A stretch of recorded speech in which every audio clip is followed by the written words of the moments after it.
Okay, great. Welcome, everyone. Okay, so for today's for today's presentation, we have 4 judges. First up, we have Miwa-san from Japan Coding Lab. Hi. Great, hello. And next up, we have Brian from Japan Coding Lab. Hello, I'm Brian from Coding Lab Japan. Welcome, everybody. Yes, thank you. And the thirdly, we have Candice from Coding Lab Singapore. Hi, welcome. Hello. And last but not least, we have Yong Ning from Coding Lab Singapore. Hi everyone, have lots of fun today. Okay, and lastly, I am Lynn. I'm the tutor from Coding Lab. I'll be a guest panelist for today. Okay, so hi everyone. Can we give a wave to everyone to show everyone? Okay, welcome. I hope you guys are excited. Okay, to start off, we have a welcome speech from Brian first. Why don't we have Brian? Candice, do you want to go first or me? You can go. Okay, I'll go first. Okay. Hi, good morning, everybody. It's nice to see all of you here today, and we are very excited to have you present what you've worked so hard to create. We had close to 100 coders sign up for the Young Coders Global Hackathon, and we really enjoyed looking at all of your amazing and meaningful projects. I hope this journey, especially during this COVID period, has been especially meaningful and has allowed you to express your ideas and help others with your passion for coding. I'm sure we all agree it's not so much about winning, but about the learning process, the research, and the fulfilling experience which will bring about lifelong memories. All the best for today. Okay, thank you, Candice. Next up, we have Brian. Yeah, hello everybody. So welcome. As Candice said, we had over 100 participants, or nearly 100 participants in the hackathon. So the judging process was difficult because there were so many awesome projects. So we wanted to thank all of the students who did not make it to the semifinals. Your projects were awesome, and we hope to see you all at the next Young Coders Global Hackathon. And to the 11 finalists that are here today, welcome, good job. I wanted to spend just a quick minute on talking about the format for today. So how we're going to do this is that we're going to go through each student alphabetically. So everyone's going to get a turn.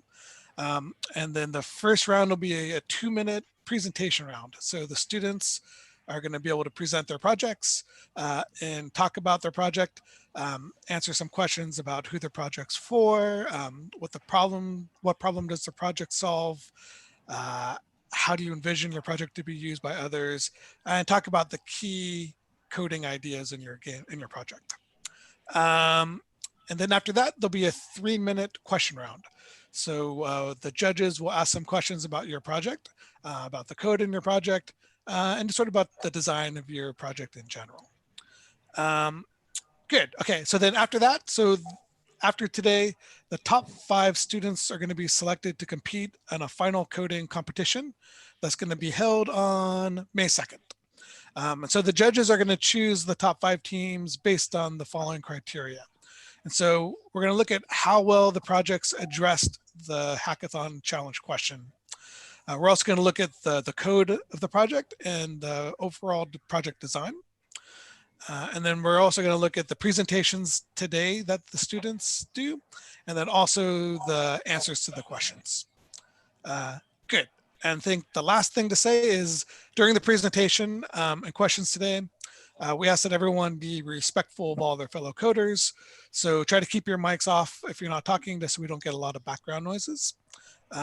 And besides that, I think that's it. So welcome everybody, and yeah, let's have fun. All right, great. Thank you for your speeches. Okay, I believe everyone is going to enjoy today. So, why don't we start off with the first up is Alex Morrison. Okay, so you have 2 minutes. You can start sharing your screen first, Alex.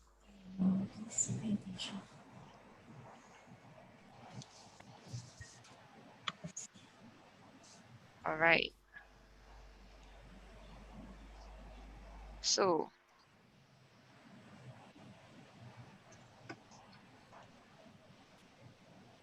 Okay, Alex, maybe you wanna try speaking first so we can hear you. Okay, yes. All right. So I'll be taking time. So after 2 minutes, you might hear some bell, and then when you hear the bell, you try to if you're not done, you round off. Okay, try to round up. So anytime when you're ready, you can start. Okay. Good morning, everyone. My name is Alex Morrison, and I am here to present my hackathon project. This project highlights the doctors and nurses who have been working hard, risking their life to help coronavirus patients. My project informs people. Huh?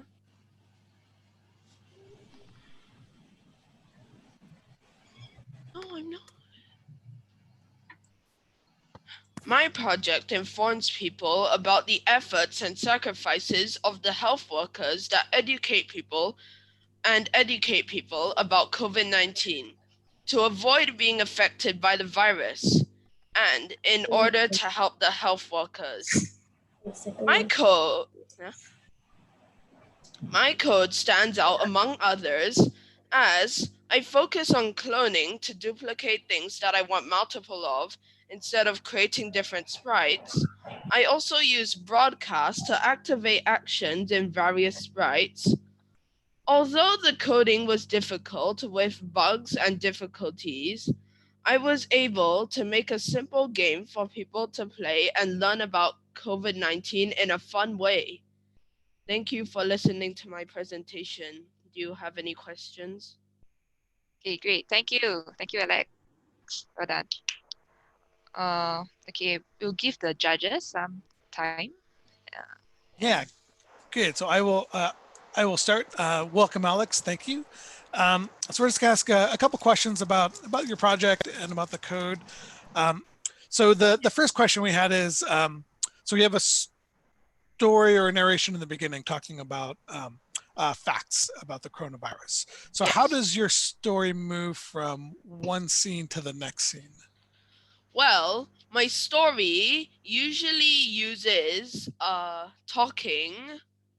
saying for a few seconds. Then there is a broadcast telling the other sprite to start talking after that. Good. Yes. Excellent. Okay. And then from after you get done talking, when you go from one scene to the next scene, how does that happen? That happens through yet again broadcasts because it broadcasts to other sprites to tell them to switch the scene from one another. So when they receive the broadcast, they would switch the backdrop, and some of the sprites would hide, and some of the sprites would show. Good. Excellent. Thank you. All right. Next question. So your project had two parts. It had the story part in the beginning, or the narration, and then a game at the end, a maze game. So maybe Yes. talk briefly about how do you move your character in the maze game? Well, in this code, when Billy receives game start, he switches his costume to the tiny head, and uses if blocks. So if key up arrow is pressed, change Y by 5 and wait 0.1 seconds. And if key arrow down is pressed, change Y by -5 and wait 0.1 seconds, and it repeats for left and right. Okay, excellent, great, good. Nice. Okay, a couple more questions. So in the game, one of the interesting things in the game is when the character hits certain points in the maze, different questions are asked. Yes. Good. So when the player is asked a question, how do you decide which question to ask? What do you mean by how do I decide which question to ask? Y- Yeah. Sorry. I made different questions. When the maze starts, these question balls appear in the maze, and all of them are different colors. And I put when Billy here touches a certain color, it activates a certain question.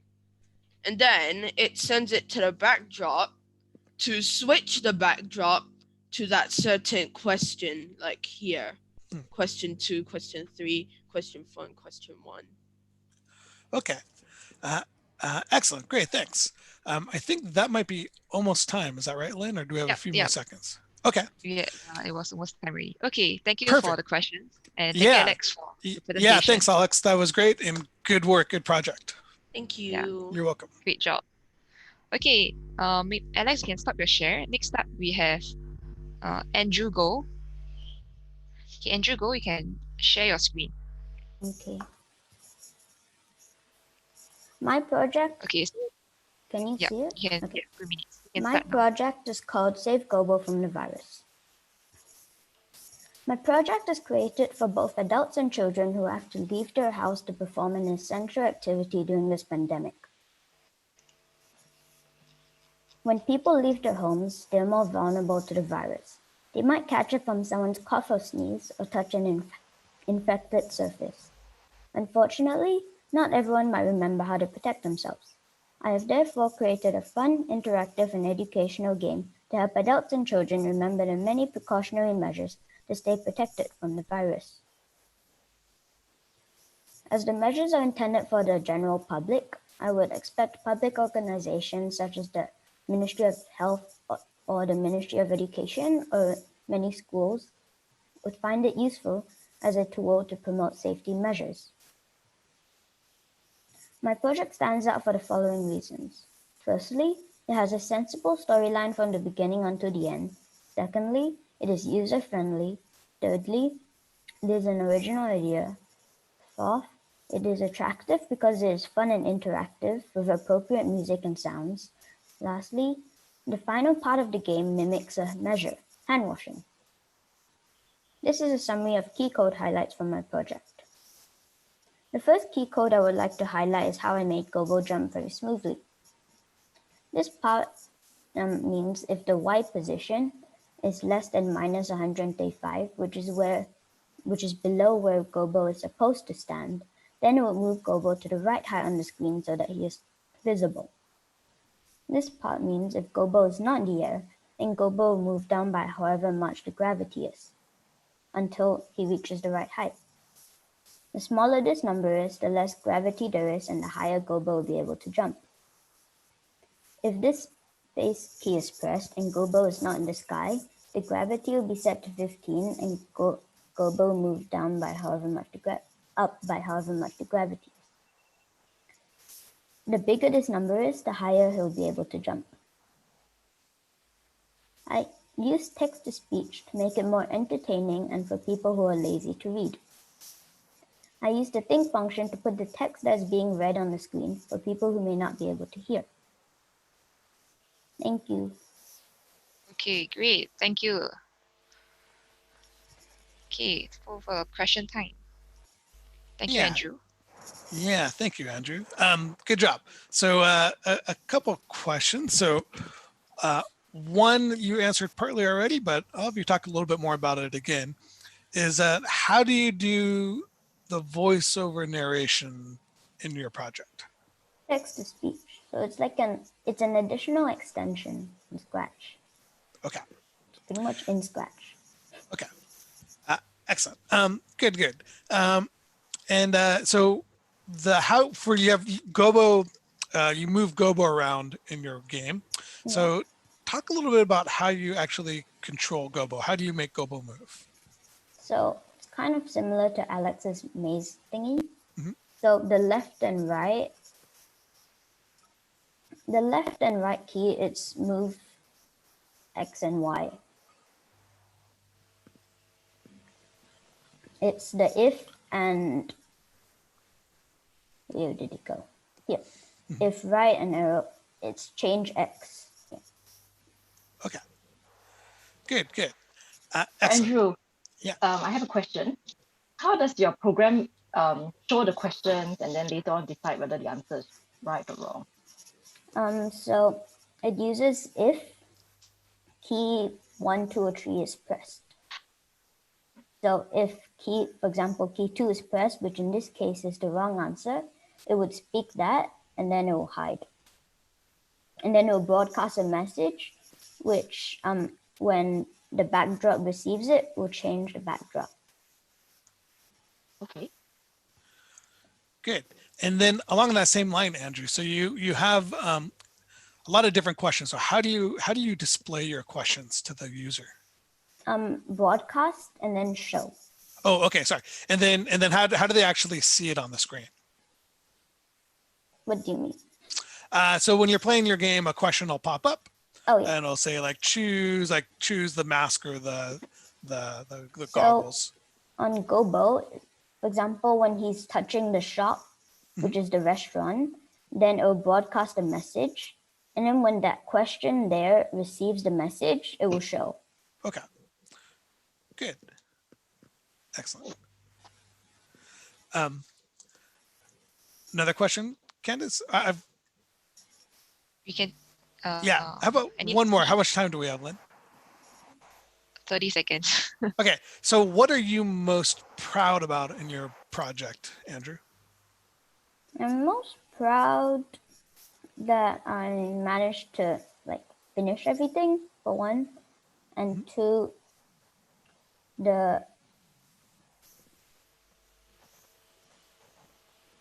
I'm surprised I managed to even finish it because it's quite confusing with all the if then stuff. Yeah.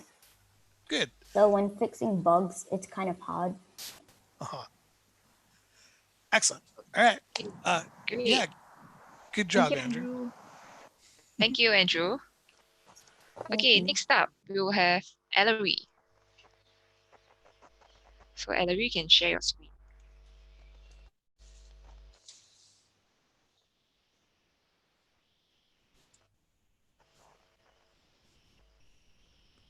And I'm going to unmute your mic.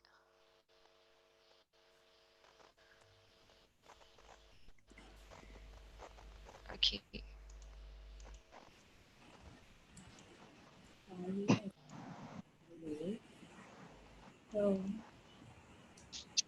Okay, you might need to speak closer to the mic, Ellery. Okay. Okay, you can start anytime. Hello, my name is Ellery, and today I will be showcasing my project. My project is aimed towards preschoolers to solve the problem of boredom they may face during this circuit breaker period. I had a very special consultant for this project. My consultant was Alyssa, my little sister. She's also a preschooler, which is why she's such a good consultant. At first, I had several ideas, and she told me which one she liked best. Eventually, the idea developed into this project. My project uses a series of backdrops that are playing recordings of my voice to make it sound like a slideshow that is playing audio. Also, at the end, there is a mini activity that the preschooler had to kill the virus.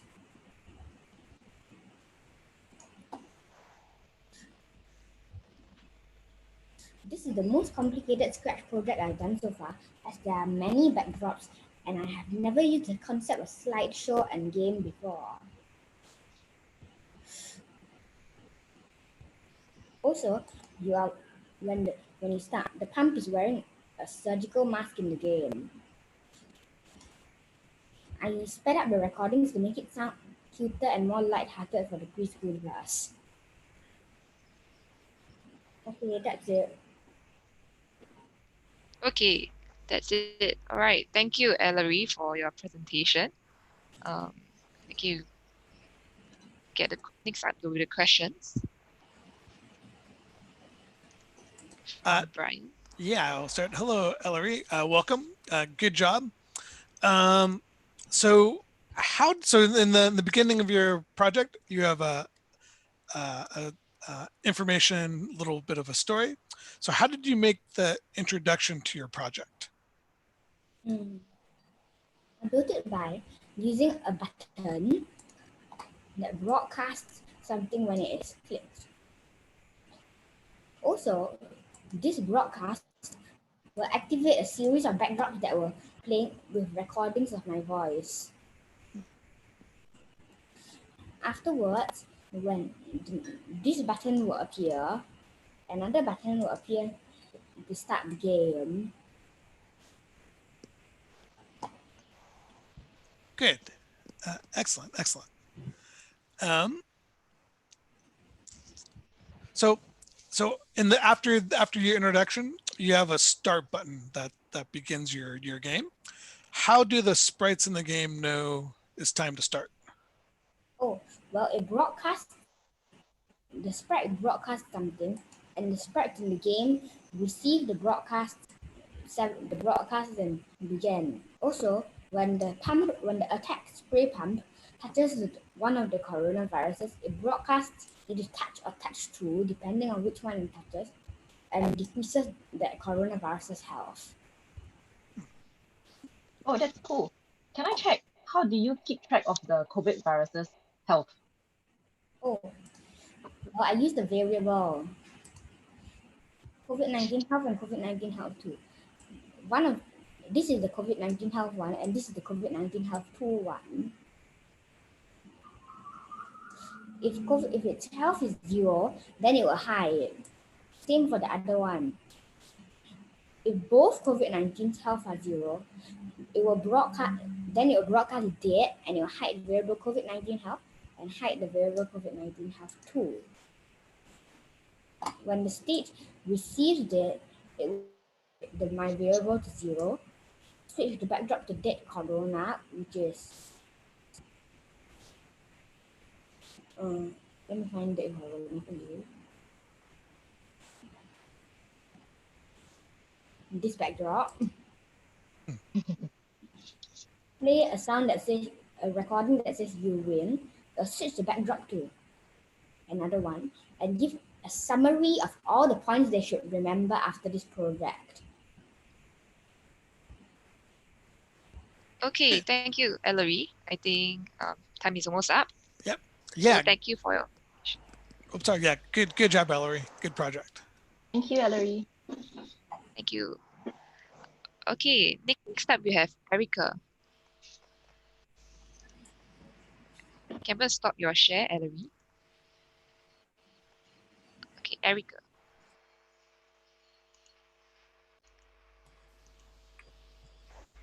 Okay. You can start anytime you're ready. Yeah. I'm Erica, and this is my project. It is meant for any people who have to go outside, no matter what, so they know what people to avoid. And the problem in myself is spreading coronavirus, because then they'll know what type of people they need to avoid. By playing my game, it will help people be aware of who they need to avoid. It will also tell that wearing masks are important, but that you need to use them wisely.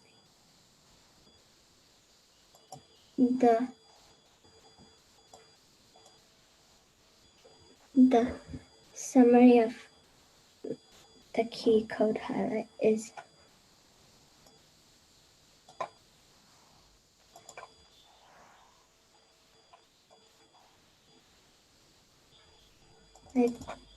I think it is the part when the cat touches the characters, but if he's wearing the mask, he doesn't get any germs. But when he's not wearing a mask, he gets germs. So I used, if touching any character, if the costume name equals cat, the costume without the mask, then change germs by 15. But else, if costume name equals cat mask on, then change germs by 0. All right. Okay. Thank you, Erica. I think time is up. Okay. Thank you for your project. You have the questions time. Yeah, welcome, Erica. Good job. So we'll ask a couple questions about your project. The first question is, I'm going to skip that one. You just talked about that one. So let's go to the first one is, so a quick one is that you have some of the artwork in your project looks to be original. So how did you make that? I used the lines and I did like making the shape and curving the corners like this. Okay. And connecting it to up. Good. Okay. Excellent. Yeah, Candice. Okay, so when the cat has put on the mask, right? How do you program it such that it doesn't catch any of the germs? So here, if the costume name is the cat without the mask, then it will change. It will get germs here, but if costume name is the cat with the mask, then change germs by 0. Good. And along similar to that is when you actually put on the mask, how does the cat know to change mask?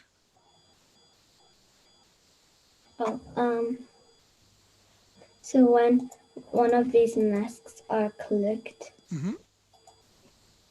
when the first mask broadcast mask on, and so when the cat receives mask on, then it switches costume to the mask, the cat mask. Yeah. Good. Excellent. What about the countdown? So when the cat wears a mask, how do you program it to count down the timer?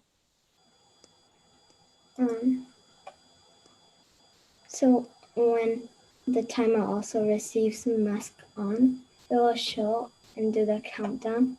And here the countdown is switch costume first to the 10. And it has the numbers here and the costumes, and it repeats going to the next costume. Good. Thanks, Erica. I think time's up. So time's up. Thank you, Erica, for your questions. Yeah. Yeah. So good job, Erica. Great project. Thanks for joining. Thank you, Okay, Erica. thank you, Erica. Okay, next up we will have Hyun Woo Oh, Albert. Okay. Hello. Let's start by sharing a screen. Hi, Albert. Hi, Albert.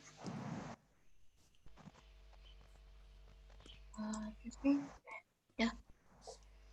Helping people who conduct everything online due to COVID-19. Who my project is meant for. The project is made especially to help students and parents concerned about their children's health because of online classes. What problem does your project solve? There are two problems that my project solves. First is the bodily fatigue. In fact, school classes these days are online based. To do the assignments, students are mostly glued to the computer all day. In doing so, we forgot to take a break. We spend all our waking times in front of the screen. We may support our health with supplements for our eyes, blueberries, or blue light glasses. However, What we need before all these is our attitude towards online classes and online work. This project aims to change this important attitude. The project emphasizes the importance of stretching and looking away from the computer screen. By doing so, this project solves health issues related to our online-based days. Productivity issues. The longer we are glued to the screen, the lesser our productivity becomes.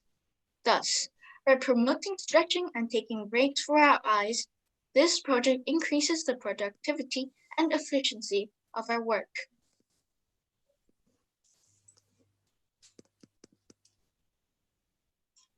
How you envision your project to be used to help others. I envision my project to be used in helping others' health and in turn, the future of our society. The logic is that the future will be an era of artificial intelligence, AI. Solving problems even now, data is the basis for decision making. This means that a person who finds good questions than a person who solves problems will be more valued. For a researcher who dedicates oneself finding good questions, health is the top priority.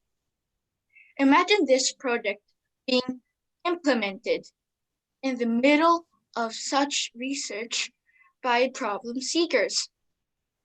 It will provide the greatest value. All right, Albert, I think time is up. So you move on to the questions time. I know you have a few more, but because time is up, we need to move on. Okay? Hey, Albert. Yeah, you have a very interesting project. So let me ask you a couple of questions. I'm looking at your code, and I realized that you have a pretty interesting way of changing backdrop. Yeah. Tell us more about it. Yeah, let me just move the code. So you're asking me how I move the backdrops. Yeah, exactly. Because you actually time it pretty well when the backdrop is supposed to change. So tell me more about how you did that. So what I want to tell you is that there's this code called the next backdrop and then next backdrop and then next backdrop. So I'll just explain, repeat, and then until here. So what this does is that, wait, let me just go to the backdrops. Yep. And you may not be sharing that part of your screen, by the way, if you meant to be sharing your code. We just see the PowerPoint. Wait, you don't see? Under the shared screen, you have to share your entire screen. Yeah. So maybe the easy way is just to unshare, and then you can reshare that the window with your code. Oh, so, okay. Perfect. Yeah. There it goes. Excellent. So you see there's next backdrop here, then next backdrop, and then next backdrop, and then switch backdrop to image 0617. So what this does is that when I go to the backdrops and then backdrops, yeah. So basically for the eye exercise, I have image 1, 2, 3, 4, and so on. And then I have 8 backdrops in total of the fish thing. And then when I go to the eye exercise, go to the code.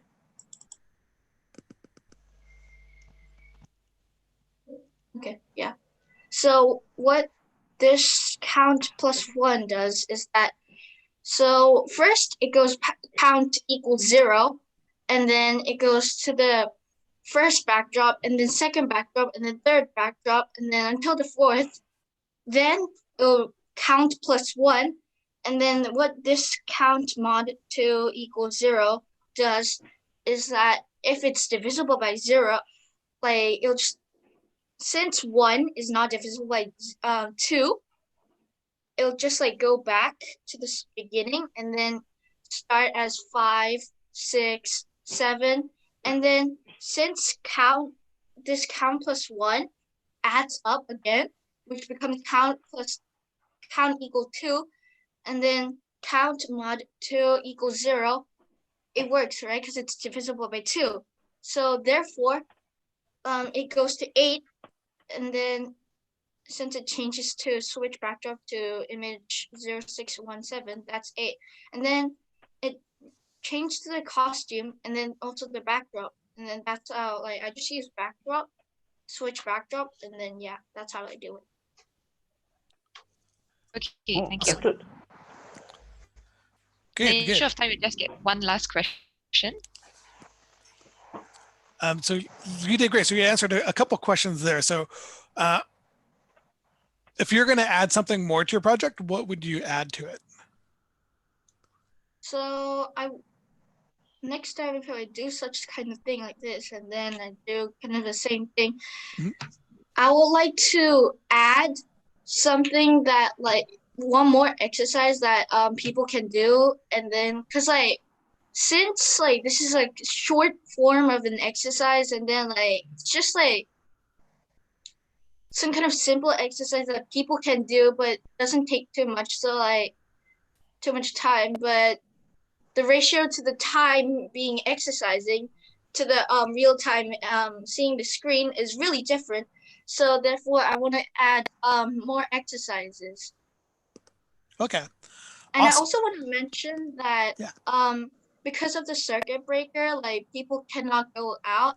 So, like, I added, like, some famous, like, tourist attractions in Singapore, which can, like relieve the stuffiness when you're, like, contained at your house. So that's why I put it there. And I Okay. hope my project can, like, help people. Awesome. Great. Yep. No, it was great. I was doing eye exercises all day. So yesterday. So yeah, good job. Thank you. You can use yours to exercise now. Okay, next up we will have Ignacy.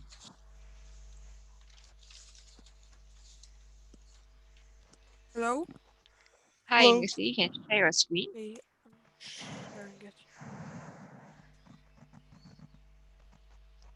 So my Okay, you can start. project was meant for children around my age who want to learn what to not do and what to do during this pandemic.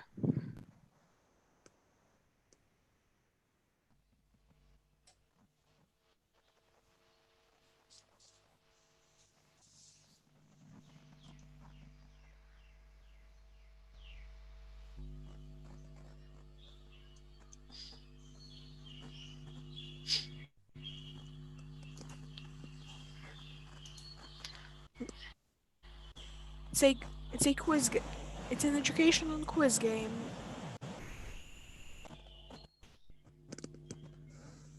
Which aims to teach children what to do and what to not do during this pandemic through fun. I spent the most time making the character for the game. I also spent quite a bit on time on getting it all work properly and not bug in some sort of way.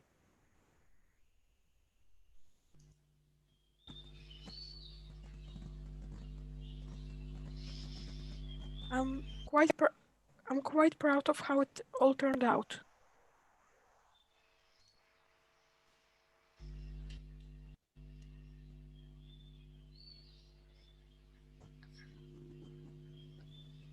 You have any other things that you want to add? No. Okay, thank you, Ignacy. Thanks for your project.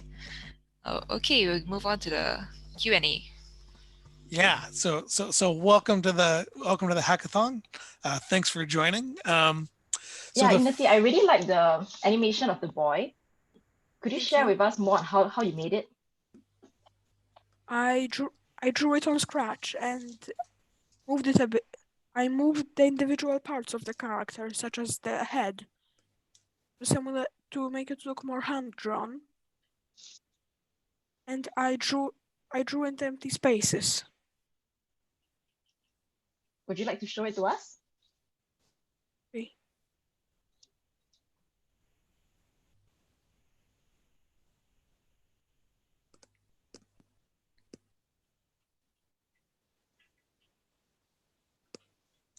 Wow, how long do you take to draw him and do all the different animations?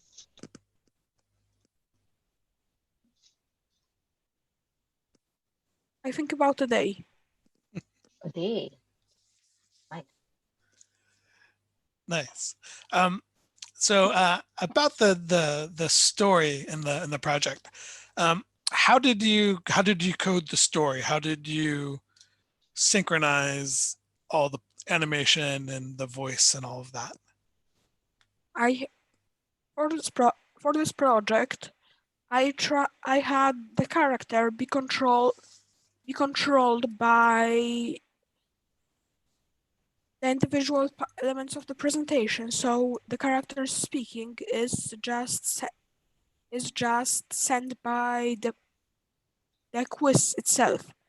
And so I tried to make that only one thing is sending out messages, and all the others are just listening to it without telling anything else to do anything else. So that's pretty much how the game works. Okay, good. The next question is, so when you ask the questions, how do you decide how do you check if the answers are correct?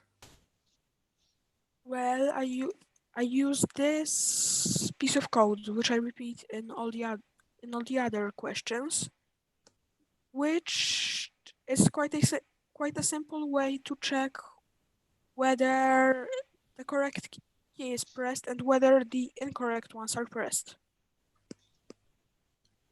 Good. Excellent. Okay. I really like your leaf. It looks very mysterious and cool. How did you make this animation? I spent quite a bit of time on it. I prepared the leaf and noted a lot of the coordinates of the places of how to draw it. So I draw it point by point. All the points are saved in a very long string of text. Yeah, it was a very long string. All right. Thank you. Thank you, Yeah, Ignacy, for your project. Yeah, it yeah, was great. good job. Yeah, and Very nice animation. Yeah. yeah, awesome work. Okay, thank you. Thank you. Next up, we will have Jensen.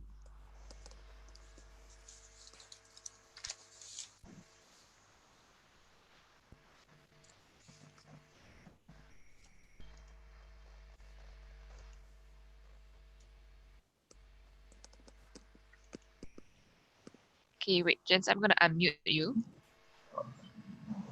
Okay. Good morning, judges. This is I'm Jensen Sing, and I'm going to share my project with you.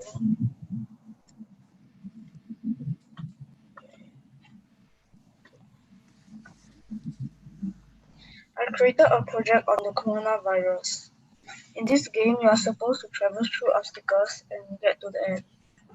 The game mechanics includes hand sanitizers, masks, metal, viruses, and a shop. This game can be played by anybody. This is because my game has 36 levels to cater to different competent level players. However, the main target group would be to reach out to the age group of 10 to 16 years, for children and youth. People around the world are feeling bored staying at home. I want to create a fun game that everyone can play anytime in their homes while highlighting the things to take note of during this period to keep us safe. The impact of driving the message across will be more effective through a fun game and colorful visuals. This game can be used in primary schools, classes, or community clubs to remind children of the importance of personal hygiene. People will understand the need and importance of these in-game rules and apply them in real-life situations during this pandemic.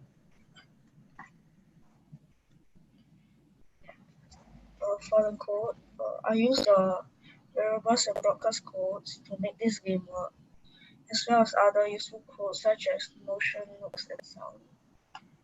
How my project stands out among the rest is that I use the basic rules like English programming and apply them into game-like features. For example, in some obstacle games, there's lava. I use the concept that we should not touch metal, then the risk of viruses on it is lava in the game which you lose if you touch them. I've also included the virus in the game and you need to dodge viruses which are constantly moving randomly. Okay. All right, are you done with the presentation? Yeah. Okay, great. Yeah, That's exciting. I love the gravity and the pause feature that you have in your game. So tell us more how you coded the gravity and also the pause feature.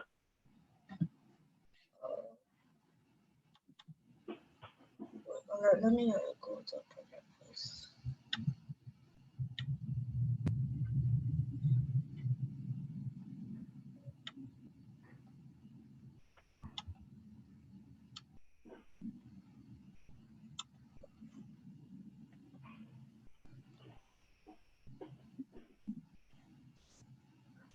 I mean, I really enjoyed myself playing the game. Yeah. Yeah. I love the realistic gravity. And the key thing is that I can pause the game Yeah. when I'm like struggling. Right, Brian? Don't you think so? Oh, definitely. Yeah. Yeah, no, it was great. Yeah, the pause Yeah, was he got me nice. hooked. Yeah, he got me hooked on the game for a while. For the gravity, right, it's like I didn't make like a gravity. I made it like Y speed. So it's like Y speed is like the speed you move down or up. So I made it so that if like key space is not pressed, if you're like not touching the platform, you have to like move down until you like touch the platform. See, here the Y speed changes by -1. And to make it so that the sprite continuously like changes its Y by Y speed, I made it so that it forever changes its Y by Y speed. Okay. Can you elaborate a little bit more on that? How does that relate to real gravity? Because the graphics looks like it is almost like real gravity that we experience in the world, right? So how does that relate to that? Like when we're like not touching the ground, then you have to like it makes it so that like you continuously like move down. See if it goes down because the Y speed is like continuously like moving to like negative. So the Y will be changed by -1. Okay. It's the Y speed is -1. So Okay. All right. How about the pause feature of the game? if the pause key is pressed, like the variable pause will be changed to 0. So if the game is paused, pause will equals to 1. So like the keys, like the physics in the game will only activate when pause is 0, which is when like the pause is not clicked.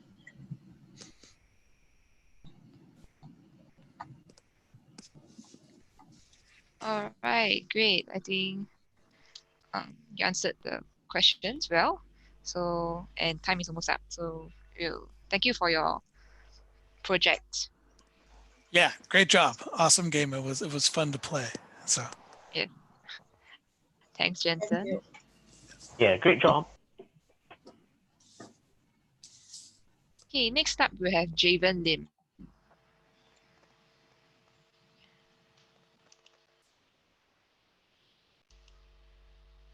Okay. Joven, I'm going to unmute you.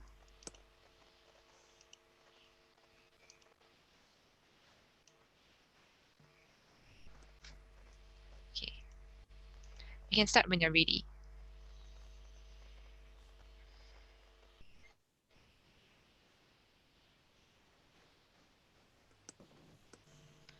Good morning, judges and fellow friends. Today, I'm going to tell you more about my game, Pandemic, How to Be Socially Responsible. As we all know, the COVID-19 situation is affecting the whole world. Most children do not know what is social responsibility, or even the importance of it. Thus, they do not practice it. This is a major problem, as we all have to play our part by being socially responsible in order to stop the spread of the virus. The solution: a fun and interactive game to learn about social responsibility. My target audience are mainly children at the primary school level, ages 7 to 12, and even preschoolers with parental guidance. The music and colorful graphics are sure to get their attention. This game is special because although it looks simple, much time and effort had been spent to create it. In particular, I actually drew every single character and building in the game. One of the key code highlights is scrolling. It is when the characters in the center and the buildings move, but then the character doesn't move, to give the illusion of the character moving. It is key in letting the game run and transition smoothly, and it is not commonly applied in Scratch projects. Another one is the reactions. When the main character interacts with other characters, they all have a specific reaction. Many costumes are needed to make the reactions. This game serves to pass on learning to children. I hope that through the game, children can also remind their friends, parents, and grandparents of the importance of being socially responsible. Every one of us can fight COVID-19. Okay, thank you. Right. Thank you for your presentation. It was lovely. We'll move on to the Q&A. So yeah, great job, Joven. So you mentioned in your presentation about the scrolling. So you have the buildings move left and right as the character moves. Can you talk a little bit about how you coded that and how you made that work? Okay, please hang on. Sure. Sorry.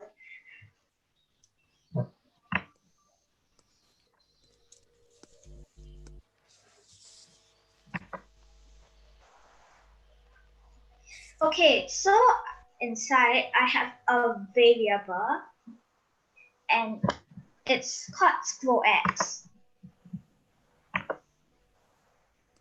over here.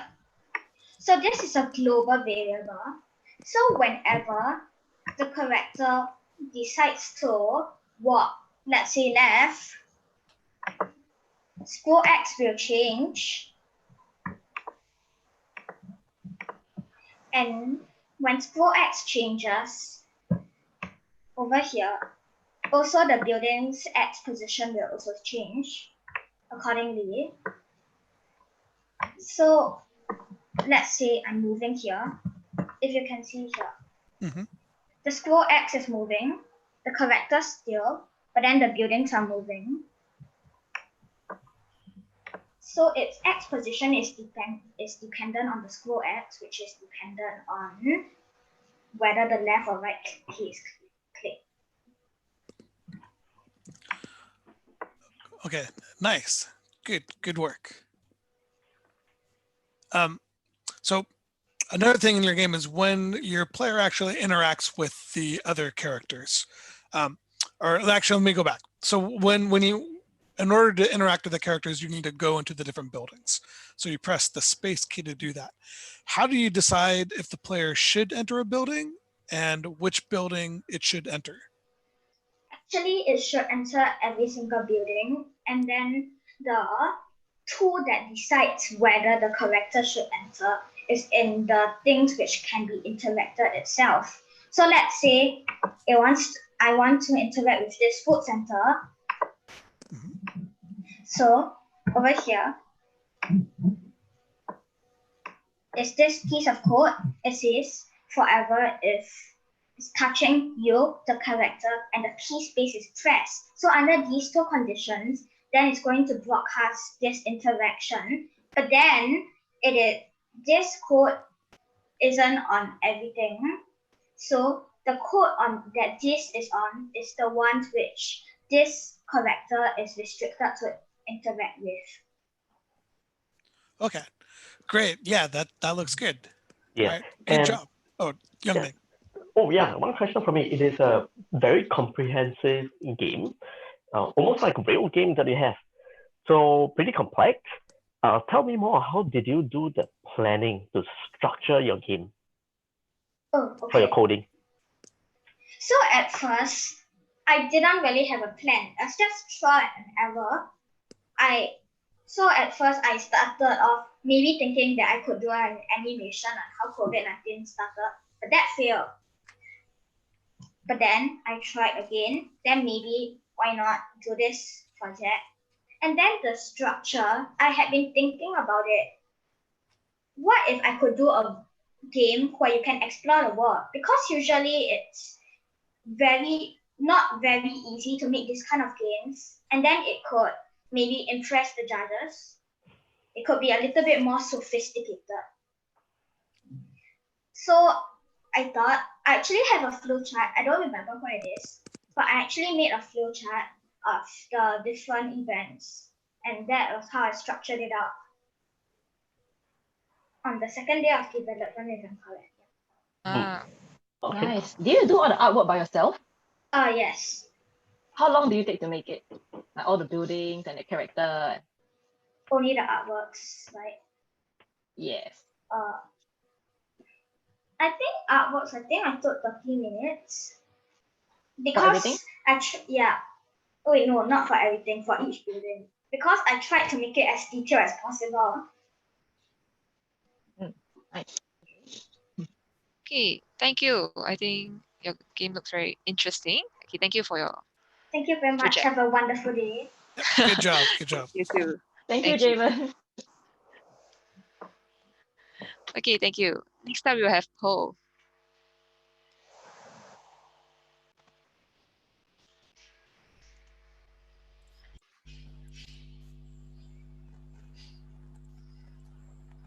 Hello, my name is Prav, and today I will share with you my project, Corona Hunters. What is Corona Hunters? Corona Hunters is a platform game on Scratch that educates children about COVID-19 while entertaining them at the same time. How does Corona Hunters help children? Corona Hunters educates children about COVID-19 while also keeping them entertained while they are stuck at home during the lockdown. How do you envision your project to help others? I envision my project to help others by that in the future they could use the skills that the tips that I taught them on how to avoid catching COVID-19 if there are any future pandemics or epidemics that they might encounter in the future. Reasons why my project stands out from the rest. 1. My program is available mobile. This means that if you are that on any device, you could access my program. 2. It is educational. Children can learn more about COVID-19 and later they might actually become a doctor and the skills would benefit them. 3. It is fun. Because it is fun, it is very important for major reasons. 1. It is enjoyable and the kids would like it. 2. Studies show that kids who enjoy learning learn better than kids who do not enjoy learning. Okay, thank you, Pearl. Great job. Okay, we'll move on to the Q&A session. Hi, Pearl. I enjoyed playing your game. Can you share more on how you can choose the different characters and move their characters in the game? So with different characters, I created these sprites, so that when they are pressed, they would broadcast a message. And when this guy receives the message,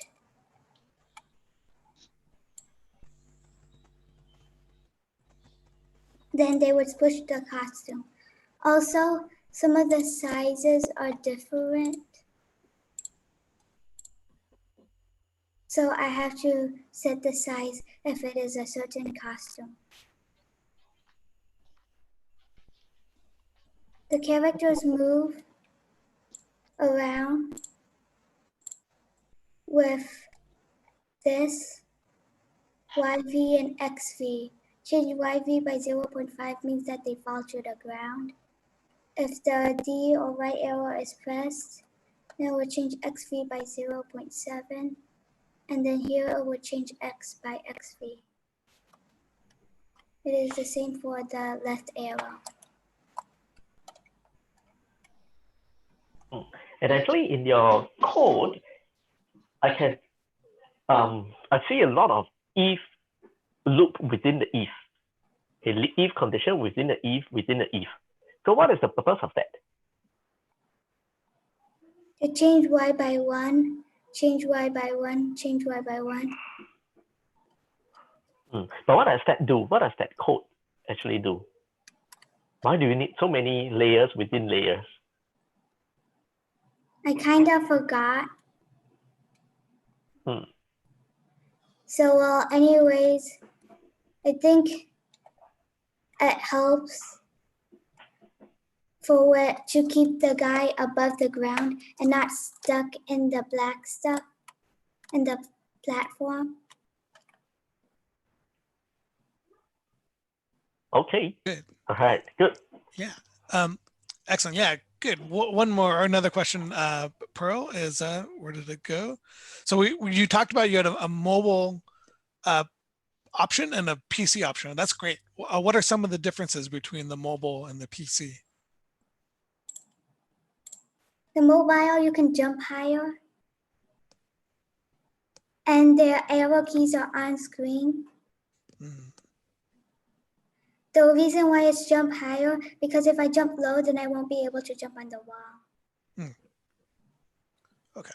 And those arrow keys, so is on the mobile device, is the user able to tap the screen?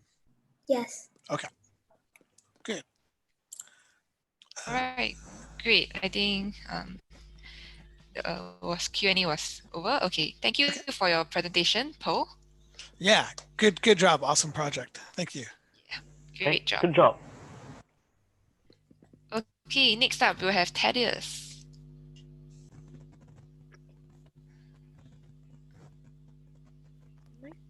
Am I sharing the correct screen?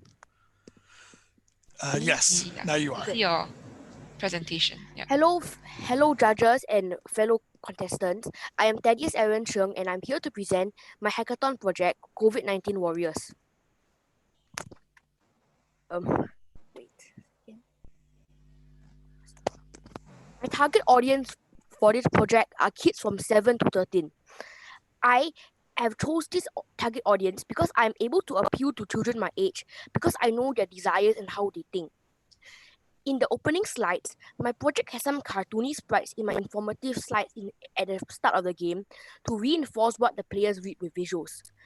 I have noticed that this technique works best with younger children. It is also my hope that the game will enable the players to have a fun and enjoyable time and remember the important tips in the slides.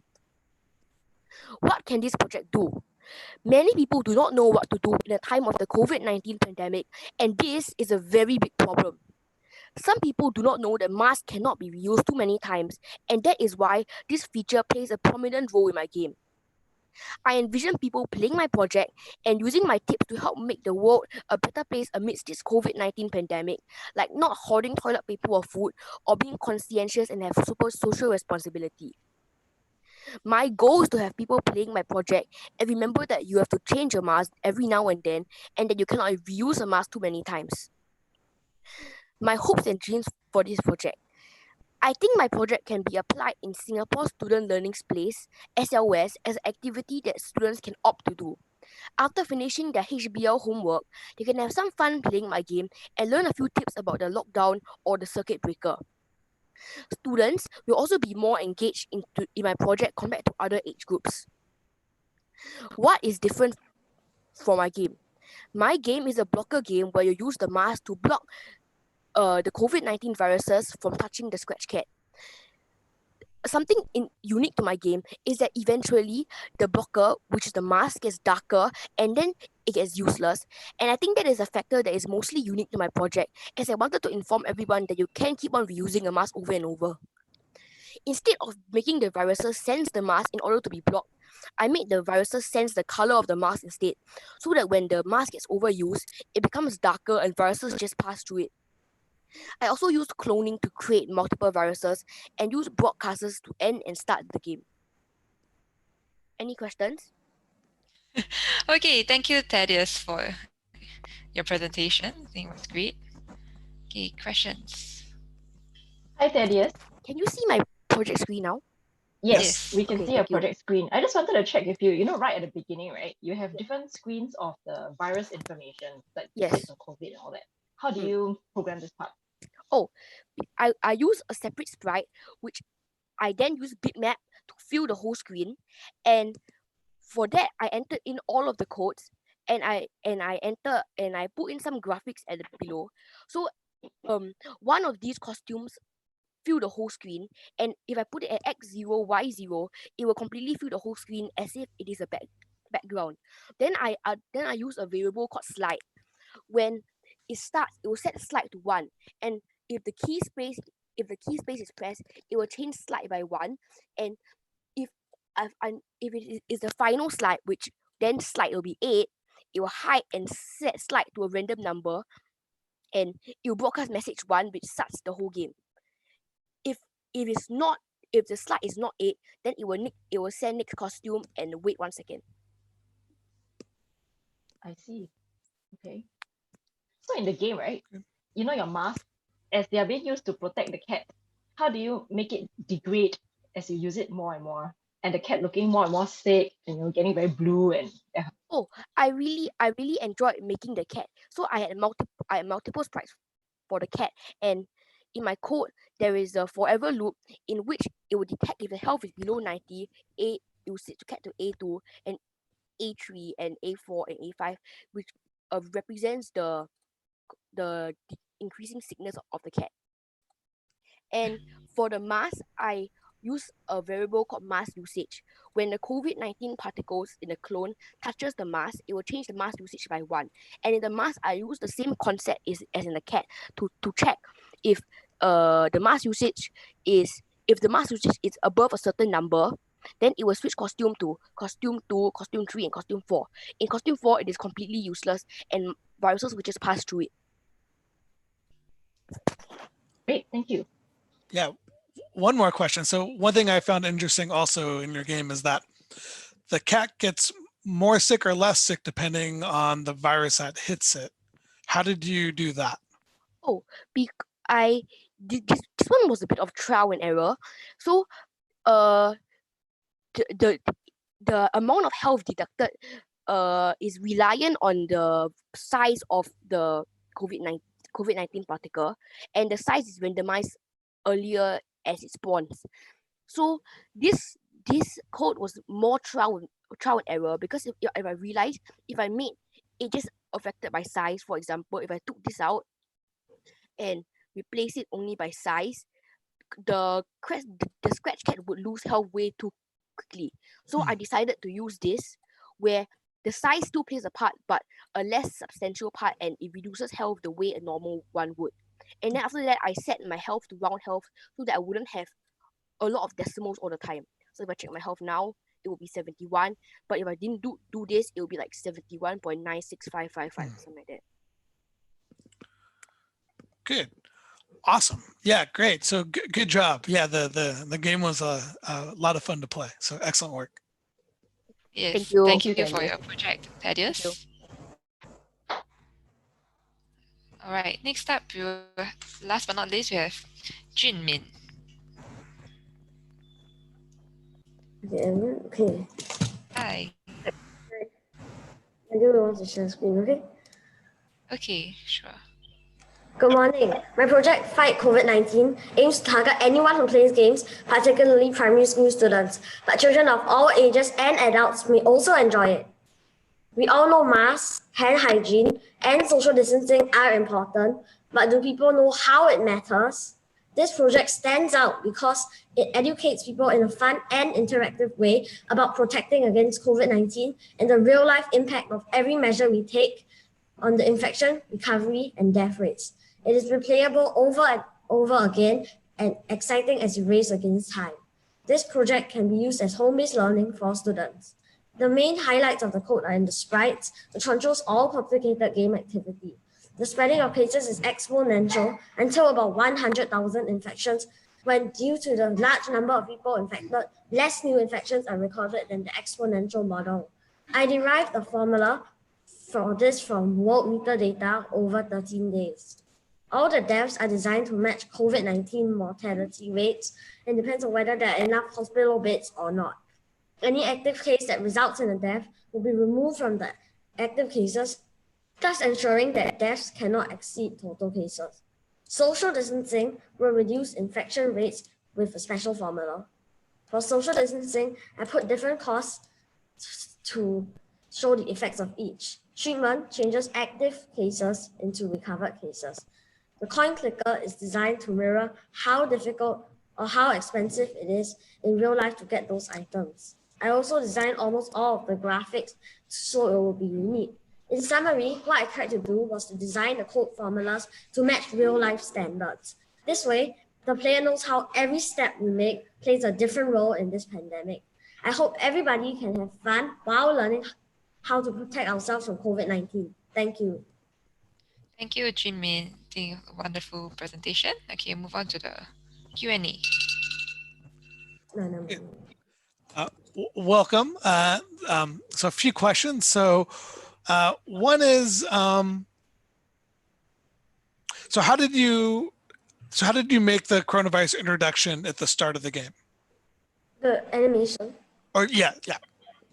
So the animation is actually relatively simple, I would say, because this animation is just the animation for like making the sprite change the costume at the end of this process, which lasts about 11 seconds each. And it's actually quite simple, just this few blocks of code, because actually most of the effort was actually in the design. And when you do this, it's mainly the design that I put all the instructions in. Okay, yes. Okay. And I really like the way you have, I really like the way you try to simulate the real world coronavirus incidents and cases in your game. So you made use of formulas that you got from the internet and you're reading up to translate into this game. So I would like you to tell us more about one particular formula. How did you translate it from what you read into the actual formula on your code?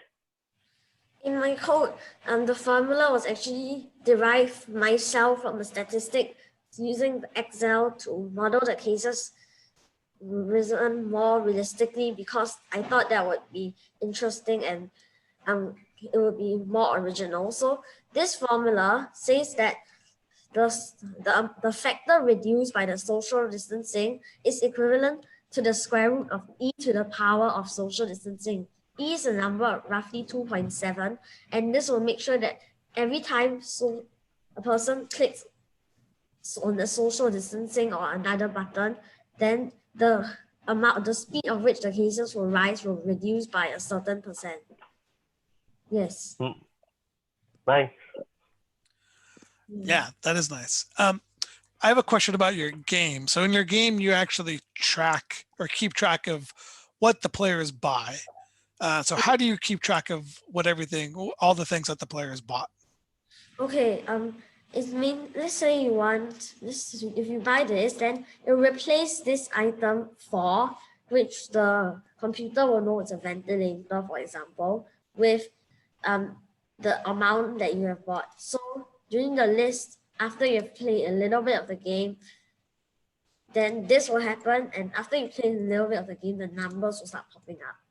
And the item cost is basically just it's almost the same as the resources, just that it stores the item number. Yeah. So, and this actually, the reason why I use the list is because I thought that at newer versions of the game after this hackathon, I could use it to show your purchase history. Yeah. Nice. All right, great job, I think, everyone. Jinmen, thank you for your project. I think it was great. Yeah, good job. Awesome work. So I think everyone has presented. So thank you, everyone, for your wonderful project. So maybe Brian will say a few words. Yeah. So first off, thanks everybody for joining the hackathon and coming today. Everybody did great on the hackathon, and everybody did great today. I'm actually impressed with how well everybody knows their code and the code that you guys created. So awesome work, and the designs of your projects. So as we said before, from the 10 students today, 5 will be chosen for a final coding competition on May 2nd. And so that'll be based on, as we said, the how you answered the problem question in the hackathon, your code, your presentation, and your answers today. And so we wanted to thank everybody, so the students here today and the students who joined the hackathon. Thanks for joining. And we're happy to see that there's so many young coders out there that want to code and do this. So good job, everybody, and thank you. All right, thank you, everyone. Okay, just to mention, results will be released by email, most likely Tuesday afternoon, 28th of April. Yep, so check your inboxes. Yeah. Good. Thank All right. you. Okay, good. Everybody, let's Thank wave you. goodbye. Good Good job. job, everybody. Awesome work. Great job. Yeah. Ah. Yeah, super fun projects. Okay. All right, great job. Bye. Bye. Bye.